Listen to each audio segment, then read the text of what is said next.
Cody Rhodes dan WWE dituntut. Giovanni Vinci debut memalukan. Rahasia WWE pikat fans wanita. Dan masih banyak lagi. Selamat datang di Extra News, di mana kita akan bahas berita-berita terkini tentang WWE. Sebelum kita lanjut, aku pengen kalian like dan share video ini ke teman-teman kalian yang suka WWE. Dan jangan lupa subscribe, soalnya channel ini upload video berita setiap hari. Cody Rhodes dan WWE dituntut. Di dunia WWE, Cody pakai julukan American Nightmare yang diambil dari nama ikonik ayahnya, American Dream. Tapi di luar dunia gulat, ada band yang namanya juga American Nightmare. Dan vokalisnya sekarang lagi nuntut WWE, Cody, dan Fanatics terkait merchandise yang pakai nama dan merek dagang itu. Gugatan ini diajukan di pengadilan federal di California yang isinya soal pelanggaran merek dagang, pelanggaran kontrak, dan gangguan sengaja terhadap perjanjian kontrak. A-Soul, si vokalis, udah pegang merek dagang untuk pakaian, musik, dan layanan hiburan sejak tahun 2016. Sebelumnya, dia setuju sama Cody buat pakai julukan itu pas Cody masih di AEW setelah Cody coba ngedaftarin merek dagangnya di tahun 2019. Menurut gugatan ini, kesepakatan yang dibuat di tahun 2021 itu ngasih izin ke Cody buat pakai merek dagang itu selama pemakaiannya sesuai beberapa syarat. Tapi sekarang, A-Soul ngaku kalau kesepakatan itu udah dilanggar lewat penjualan merchandise yang pakai nama itu tapi nggak ada hubungannya sama Cody sebagai pegulat. Dia juga ngeluh soal kebingungan di pasar, di mana beberapa orang pakai merchandise Cody ke konser bandnya dan mereka sering di-tag di media sosial soal cerita yang ada hubungannya sama Cody padahal nggak ada hubungannya sama sekali. Vokalis itu sekarang nuntut minimal $150.000 sebagai ganti rugi dan ganti rugi 3 kali lipat sampai $300.000 untuk pelanggaran merek dagang federal ditambah biaya pengacara. Menurut kalian, apakah Cody harus lepasin julukannya itu atau WWE langsung beli merek dagangnya dari vokalis itu aja? Komen di bawah. Giovanni Vinci debut memalukan. Giovanni Vinci debut di SmackDown hari ini tapi sayangnya langsung kalah dengan cepat. Vinci tampil perdana malam ini melawan Apollo Crews dan kayaknya dia nggak siap seberapa cepat kekalahan bisa terjadi di ring. Sebelum pertandingan dimulai, Vinci sibuk ngejek dan nyapa penonton. Wasit nggak nunggu lama buat membunyikan bel dan Crews langsung nge-roll up Vinci untuk menang. Sebelum hari ini, Vinci udah nggak muncul di televisi WWE sejak April, pas dia dikeluarin dari Imperium secara nggak hormat sama Ludwig Kaiser. Meskipun begitu, Vinci kelihatan masih penuh percaya diri kayak waktu dia masih di Imperium. Tapi sayangnya kali ini dia keluar dari ring dengan kekalahan. Menurut kalian, apakah Giovanni Vinci punya masa depan yang cerah di WWE? Komen di bawah. Rahasia WWE pikat fans wanita. WWE selalu menarik banyak penonton perempuan yang suka banget sama gulat profesional. Dan hal ini makin meningkat waktu produk mereka jadi lebih ramah keluarga. Gak lagi nampilin wanita di pertandingan bra and panties yang jadi salah satu faktor kenapa banyak perempuan lebih tertarik nonton acaranya. Karena perusahaan gak lagi merendahkan perempuan di programnya. Tapi, pas ditanya di acara Bloomberg Power Players New York Afternoon Session, gimana caranya perusahaan menarik penonton perempuan, Paul Heyman punya jawaban yang kocak. Ya, coba lihat aja Roman Reigns, katanya. Heyman jelas ngarahin ke penampilan Reigns yang emang jadi daya tarik buat perusahaan. Reigns emang jadi magnet penonton, karena rating acara biasanya naik tiap kali dia dipromosikan dan muncul di produk WWE. Baru-baru ini, John Cena juga nunjukin data impresif WWE selama Reigns ada di puncak perusahaan sebagai alasan kenapa dia dianggap sebagai pegulat terbaik dalam sejarah WWE. Apakah itu semua karena penampilannya yang ganteng dan keren? Menurut kalian gimana? Apakah Roman Reigns itu salah satu pemikat fans perempuan di WWE? Komen di bawah. Bret Hart akan kembali ke WWE. Episode Raw minggu depan bakal jadi acara yang seru banget, terutama buat penggemar di negeri Kanada. Legenda WWE sekaligus pahlawan dari Calgary, Bret the Hitman Hart, udah dikonfirmasi bakal muncul di acara ini pas WWE mampir ke sana. Acara itu disebut sebagai season premiere dan bakal penuh aksi, ditambah lagi ada penampilan spesial dari Bret Hart. Kabar ini diumumin langsung oleh Jackie Redmond, sesama orang Kanada yang juga penyiar buat WWE. Lewat media sosial, dia nunjukin antusiasmenya soal keterlibatan Bret Hart. Aku resmi bisa ngasih kabar kalau legend dari Kanada, Bret the Hitman Hart, bakal hadir minggu depan buat season premiere WWE Raw di Saddle Dome, Calgary. Dia juga bercanda kalau ini bukan alasan buat pakai outfit warna pink. Dia nggak tahu lagi apa yang bisa jadi alasannya. WWE Chief Content Officer Triple H juga nge-share pengumuman itu. Dia nambahin, kalau lagi di Hard Country, Bret Hart bakal gabung di season premiere WWE Raw yang seru banget.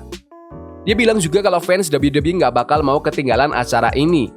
Meskipun peran Bret Hart di acara itu masih dirahasiain, kehadirannya aja udah cukup bikin acara ini wajib ditonton. Beberapa fans bertanya-tanya apakah Bret Hart bakal ada hubungannya dengan CM Punk.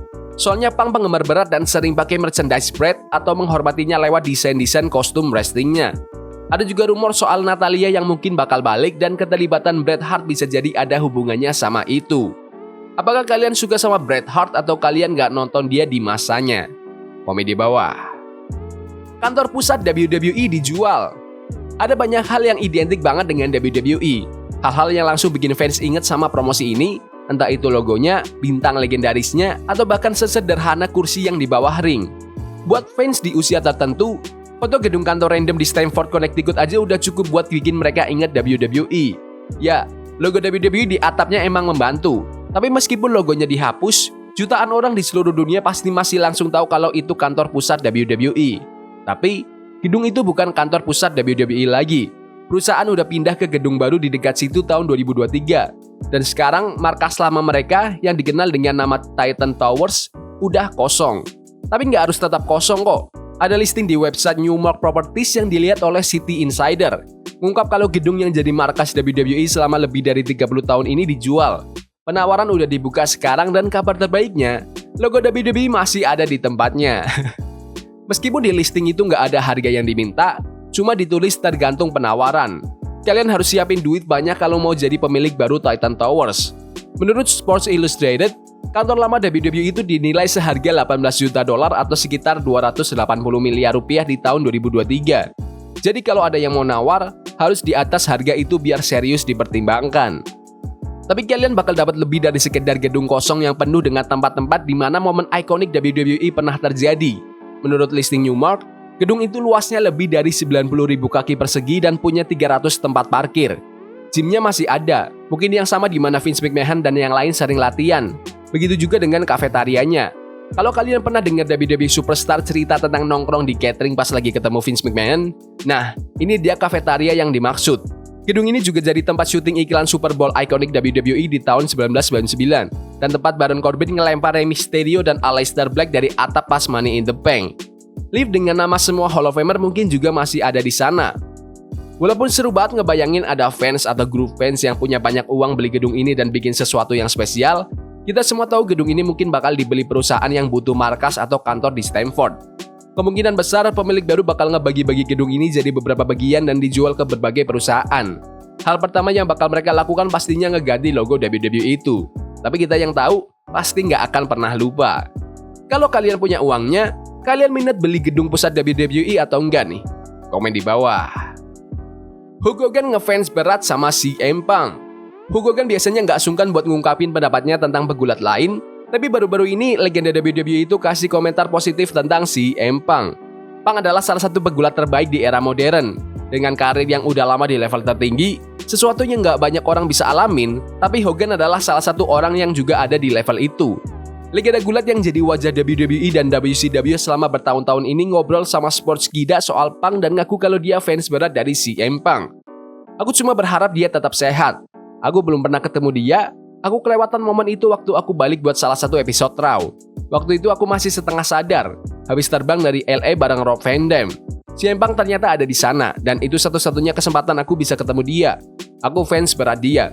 Kalau dia bisa sembuh dan mulai jalur ini lagi, WWE bakal punya daya ledak yang luar biasa. Kalau CM Punk bisa stabil dan konsisten, itu bakal jadi tambang emas buat WWE yang benar-benar bikin dia bebas. Punk punya banyak kelebihan, dari skill promosinya, kemampuan di ring, sampai cara dia bercerita. Hal-hal ini yang bikin dia punya banyak fans setia. Gak peduli di mana dia bertanding atau berapa lama dia absen dari dunia gulat. Tapi ada satu hal dari kerja Punk yang paling Hogan suka, yaitu kepercayaan dirinya, baik di ring maupun di promo. Dia sangat meyakinkan di ring, dia kelihatan benar-benar nyata, dia punya mentalitas memberontak. Tapi yang keren dari dia adalah dia bicara apa adanya, dia benar-benar jujur. Banyak orang yang setuju sama pendapatnya, dan kayak hal-hal yang banyak orang takut buat ngomongin, dia berani ngomong. Jadi dia kayak truth teller gitu, dia udah ngerti banget, dan itu keren. Jadi aku benar-benar berharap dia tetap sehat dan gak ada cedera lagi. Aku pengen lihat jalur CM Punk ini bertahan bertahun-tahun. ngalahin Drew McIntyre di pertandingan strap match di WWE Bash in Berlin, tapi pertarungan mereka lanjut di Raw dan kabarnya bakal berlanjut di pertandingan Hell in a Cell di WWE Bad Blood. Menurut kalian, lebih besar siapa nih? Hulk Hogan atau CM Punk? Komen di bawah. Yaudah gitu aja video berita hari ini. Jangan lupa like dan subscribe ke channel ini karena aku pengen 6.000 subscriber di bulan ini. Tolong bantu. Yes boy, see you. Forbidden fire on Nico, burning for love we can hold. I wish we were impossible.